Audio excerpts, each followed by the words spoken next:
चीन की राष्ट्रीय जन congress, National People's Congress of China, यानी चीन की संसद। चीन में संसद या पार्लियामेंट को राष्ट्रीय जन कांग्रेस कहा जाता है। यह BA second year political science paper first selected political system प्रमुख राज्य व्यवस्थाएं से संबंधित है। मैं डॉक्टर मोहनलाल गोस्वामी। राष्ट्रीय जन कांग्रेस, जैसा कि मैंने बताया, वहां पर पार्लियामेंट या संसद को कहा जाता है। चीन एक अलग विचारधारा का देश है, वहां पर साम्यवादी व्यवस्था है। उसमें जन कांग्रेस की रचना, कार्य और शक्तियां क्या है? क्योंकि एक साम्यवादी व्यवस्था वाला देश है, ये लोकतांत्रिक अधिनायकवादी शासन प्रणाली है और ये मार्क्सवाद, लेनिनवाद, माओवाद के आधार पर है। संवैधानिक रचना के अनुसार चीन की शासन प्रणाली संसदीय शासन प्रणाली है, जो कि ब्रिटिश शासन प्रणाली के नजदीक है। परंतु दोनों देशों की विचारधाराओं में अंतर है। जहां ब्रिटेन में उदारवाद, संविधानवाद है, वहीं चीन में मार्क्सवाद, लेनिनवाद, माओवाद के आधार पर संविधान की रचना की गई है। दोनों देशों में बाहरी समानता होते हुए भी मूलभूत अंतर है। चीनी जनवादी गणराज्य की केंद्रीय व्यवस्थापिका अर्थात संसद को राष्ट्रीय जन कांग्रेस अथवा राष्ट्रीय जनवादी कांग्रेस कहा जाता है। संविधान में इसे चीन की राज्य शक्ति का सर्वोच्च अंग घोषित किया गया है तथा राष्ट्रीय जन कांग्रेस व इसकी स्थायी समिति राज्य की विधायी शक्ति का प्रयोग करती है। इसका संगठन, क्योंकि चीन में, जैसा आप जानते हैं कि चीन में विश्व की सर्वाधिक जनसंख्या है, परंतु फिर भी वहां पर एक सदनात्मक व्यवस्थापिका की स्थापना की गई है। सामान्यतः सभी देशों में 2 सदन होते हैं पार्लियामेंट में, जैसे भारत में लोकसभा, राज्यसभा, ब्रिटेन में House of Lords, House of Commons, America में Senate and House of Representative. परंतु वहां पर एक सदन की व्यवस्था की गई है और ये सदस्य संख्या की दृष्टि से विश्व का सर्वाधिक सबसे बड़ा जो निम्न सदन है। रचना, यानी चीन की एक सदनात्मक व्यवस्थापिका राष्ट्रीय जन कांग्रेस है और यह निर्वाचित प्रतिनिधियों द्वारा इसकी रचना होती है। इसमें शामिल है प्रांतों के निर्वाचित प्रतिनिधि, स्वायत्त शासी यानी ऑटोनोमस क्षेत्रों के प्रतिनिधि, केंद्र सरकार के सीधे नियंत्रण में आने वाली नगर पालिकाओं व जन मुक्ति सेना के निर्वाचित प्रतिनिधि, यानी सेना के भी निर्वाचित प्रतिनिधि। इसके अलावा राष्ट्रीय अल्पसंख्यक जातियों व प्रवासी चीनियों के निर्वाचित जो उनको डिप्टी कहा जाता है, एमपी कहा जाता है, मेंबर ऑफ पार्लियामेंट। उसकी जगह पर वहां पर डिप्टी कहा जाता है उनको। संविधान में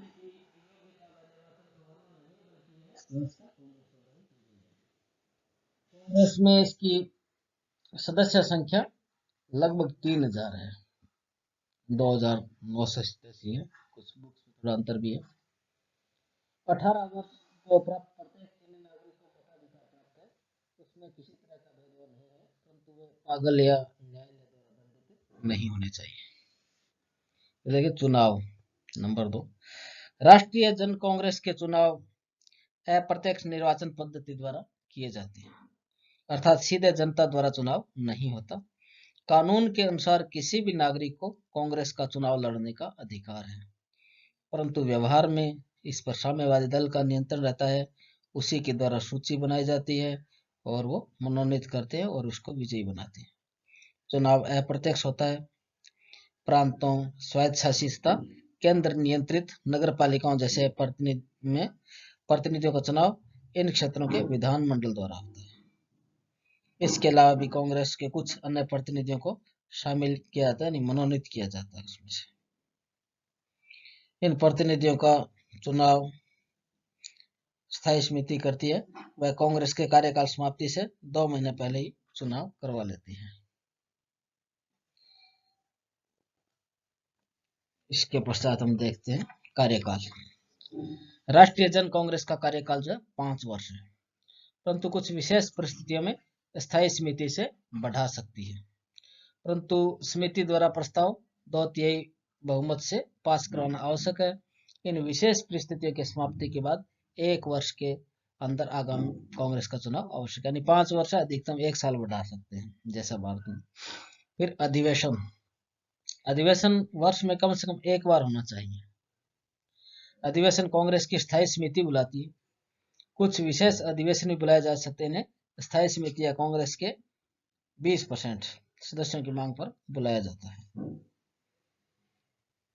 कांग्रेस के जो सदस्यों के कार्य, विशेषाधिकार और कर्तव्य है। कार्य, संविधान ने सदस्यों को अधिकार दिया है कि कांग्रेस की बैठकों में विधेयकों व अन्य प्रस्तावों को प्रस्तुत करने का अधिकार है। सदस्यों को मंत्रिमंडल से प्रश्न पूछने का अधिकार है। विशेष अधिकार, कांग्रेस के अधिवेशन के दौरान किसी सदस्य को कांग्रेस अध्यक्ष यानी प्रेसिडेंट की अनुमति बिना न तो गिरफ्तार किया जा सकता, न ही फौजदारी मुकदमा चलाया जा सकता। किसी सदस्य को कांग्रेस में दिए गए भाषण या वोट के आधार पर कानूनी कार्रवाई नहीं की जा सकती। फिर देख सकते कर्तव्य क्या है। उसे संविधान तथा कानून का पालन का आदर्श पेश करना चाहिए और लागू करने में सहयोग देना चाहिए। राज्य के बारे में गोपनीयता बनाए रखनी चाहिए। तीसरा, उसे उत्पादन तथा अन्य सार्वजनिक कार्यों में सहयोग देना चाहिए। चौथा, उसे आम जनता से सहयोग रखना चाहिए तथा समस्या समाधान करना चाहिए। पांचवा, उसे कांग्रेस द्वारा लिए गए निर्णयों व स्वयं के कार्यों की जानकारी जनता को देनी चाहिए। उसका कार्य संचालन प्रेसिडेंट यानी अध्यक्ष द्वारा ही किया जाता है, जो जन कांग्रेस का अध्यक्ष होता है। विभिन्न समितियां भी होती है इसकी स्थायी समिति से महत्वपूर्ण से लघु कांग्रेस कहा जाता है। इसके पश्चात हम देखते हैं जो राष्ट्रीय जन कांग्रेस की शक्तियां क्या है, शक्तियां और उसके कार्य क्या क्या बताए गए इसमें, वो साम्यवादी व्यवस्था के अनुसार ही है। चीन का जो वर्तमान संविधान है 1982 का 4 दिसंबर को लागू हुआ। इसमें अनुच्छेद 62, 63 व 64 में जन कांग्रेस की शक्तियों का वर्णन है। इससे इनकी शक्तियां का वर्णन देख इस प्रकार है जो स्लाइड पर दिख रही है। संविधान संबंधी जो शक्तियां हैं, कांग्रेस को संविधान संबंधी 2 मुख्य शक्तियां प्राप्त है। कांग्रेस को अधिकार प्राप्त है कि वह संविधान को लागू करने पर नजर रखे। यदि शासन का कोई अंग ऐसा कोई कार्य करता है जो मूल संविधान के अनुसार नहीं है तो कांग्रेस उसको रोकती है व जांच करती है। दूसरा, कांग्रेस को संविधान में संशोधन की शक्ति प्राप्त है। संविधान में संशोधन का प्रस्ताव राष्ट्रीय जन कांग्रेस अथवा इसकी स्थायी समिति द्वारा 20% यानी 1/5 सदस्यों के द्वारा या उससे अधिक सदस्यों द्वारा रखा जाता है और यह प्रस्ताव राष्ट्रीय जन कांग्रेस के 2/3 बहुमत से स्वीकार किया जाना आवश्यक है, तो संविधान संशोधन कर सकते हैं। दूसरा, विधायी शक्ति, कानून बनाने से संबंधित। कांग्रेस को फौजदारी तथा दीवानी, क्रिमिनल एंड सिविल मामलों, राज्य के अंगों तथा अन्य संबंधित विषयों में कानून बनाने की शक्ति है, परंतु इसके अलावा अन्य विषयों पर कानून निर्माण की शक्ति कांग्रेस की स्थायी समिति में, क्योंकि वहां कांग्रेस की स्थायी समिति बहुत महत्वपूर्ण है और कम्युनिस्ट पार्टी महत्वपूर्ण है, परंतु यह समिति भी कांग्रेस के प्रति उत्तरदायी है, जिससे अंतिम नियंत्रण कांग्रेस का है। तीसरा, निर्वाचन संबंधी शक्ति। कांग्रेस अपने नए चुनाव के बाद राष्ट्रपति तथा उपराष्ट्रपति का चुनाव करती है। इसके अलावा सर्वोच्च जन न्यायालय के अध्यक्ष, सर्वोच्च जन अभियोग संचालन संस्थान तथा केंद्रीय सैनिक आयोग के अध्यक्ष का भी चुनाव करती है। तो देखते हैं चयन संबंधी कार्य नंबर 4। चीन के राष्ट्रपति की सिफारिश के आधार पर कांग्रेस प्रधानमंत्री के चयन या नियुक्ति के बारे में निर्णय लेती है। प्रधानमंत्री जैसे होता है प्रीमियर कहते हैं।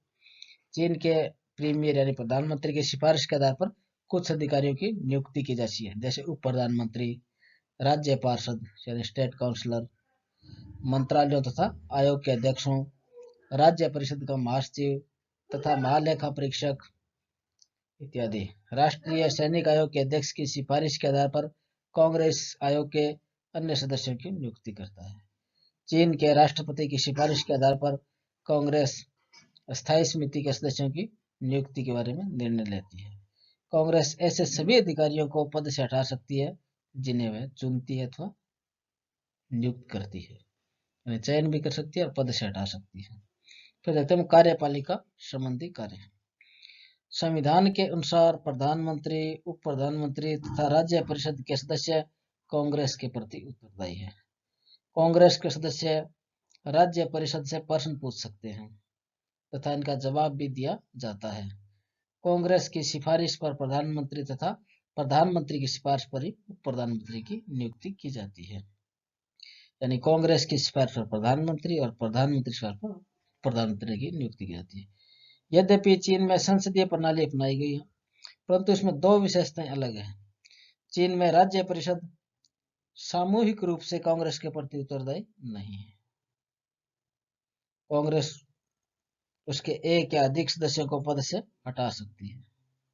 जब कांग्रेस का अधिवेशन नहीं होता तो काम कांग्रेस की स्थायी समिति करती है, वे उसी के प्रति उत्तरदायी होते हैं। प्रशासन संबंधी कार्य है, इसी में वित्त संबंधी भी आ गया। प्रशासन द्वारा किसी विशेष प्रशासनिक क्षेत्र की स्थापना, प्रांतों, स्वायत्त शासित प्रदेशों तथा केंद्र शासित नगर पालिकाओं की सीमाओं में परिवर्तन पर कांग्रेस की सहमति लेना आवश्यक है। यदि कांग्रेस किसी जांच आयोग की स्थापना करती है तो वह कांग्रेस या जब अधिवेशन न हो तो स्थायी समिति के प्रति उत्तरदायी होता है। कांग्रेस चीन का बजट तथा राष्ट्रीय आर्थिक व सामाजिक योजनाओं पर भी विचार करती है। युद्ध व शांति संबंधी काम। कांग्रेस चीन की विदेश नीति का निर्धारण व नियंत्रण करती है। अन्य देशों के साथ युद्ध व शांति के बारे में निर्णय लेती है। उसके अनुसार ही राष्ट्रपति घोषणा करता है। जब कांग्रेस का अधिवेशन नहीं हो रहा होता तो यह काम स्थायी समिति करती है। फिर स्थायी समिति संबंधी कार्य। कांग्रेस राष्ट्रपति की सिफारिश के आधार पर स्थायी समिति के सदस्यों की नियुक्ति करती है। यह कांग्रेस की समिति है तथा इसके प्रति उत्तरदायी है। कांग्रेस समिति द्वारा बनाए गए निर्णयों की समीक्षा करती है तथा गलत होने पर संशोधित या रद्द करती है। फिर कांग्रेस की विशेष शक्तियां। कांग्रेस को संविधान में राज्य सत्ता का सर्वोच्च अंग घोषित किया गया है। इस रूप में उसे सभी शक्तियों के प्रयोग का अधिकार है जिन्हें वह चीन की समाजवादी व्यवस्था एवं राष्ट्रीय हित की रक्षा के लिए आवश्यक समझती है। इस प्रकार कांग्रेस किसी भी विषय को अपने क्षेत्र में ले सकती है, उसमें उसका नियंत्रण कर सकती है।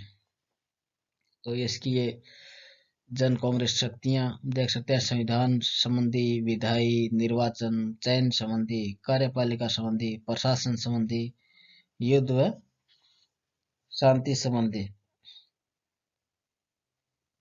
स्थायी समिति और कांग्रेस की विशेष शक्तियां। अब हम इसके देखते हैं कि उसकी शक्तियों का मूल्यांकन करते हैं। चीन में सैद्धांतिक रूप में कांग्रेस को महत्वपूर्ण शक्तियां प्राप्त है, परंतु उदारवादी विचारक इसकी आलोचना करते हैं। उनके अनुसार व्यवहारिक दृष्टि से कांग्रेस एक ऐसी शक्तिहीन व महत्वहीन संस्था है जो साम्यवादी दल के नेतृत्व में काम करती है। यानी पार्टी ऊपर है और पार्लियामेंट नीचे है। व्यवहार में चीन में प्रथम स्थान साम्यवादी दल व पोलित ब्यूरो नामक संगठन को ही है।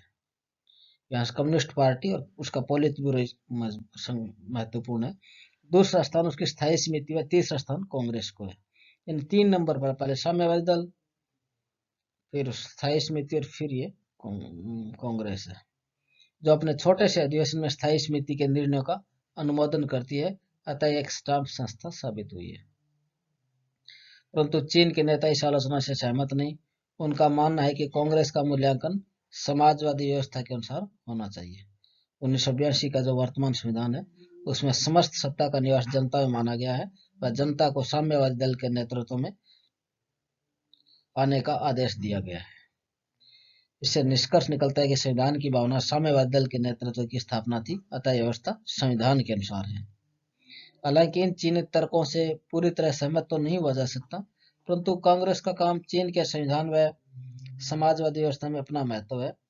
इससे समाजवादी व्यवस्था के संचालन व स्थायित्व में महत्वपूर्ण योगदान दिया है। तो इस प्रकार हम देख सकते हैं कि उदारवादी व्यवस्था से व्यवस्था और अलग तरीके से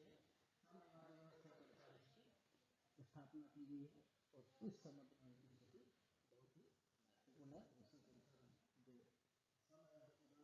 संविधानवाद है उसी के अनुसार व्यवस्था की गई है।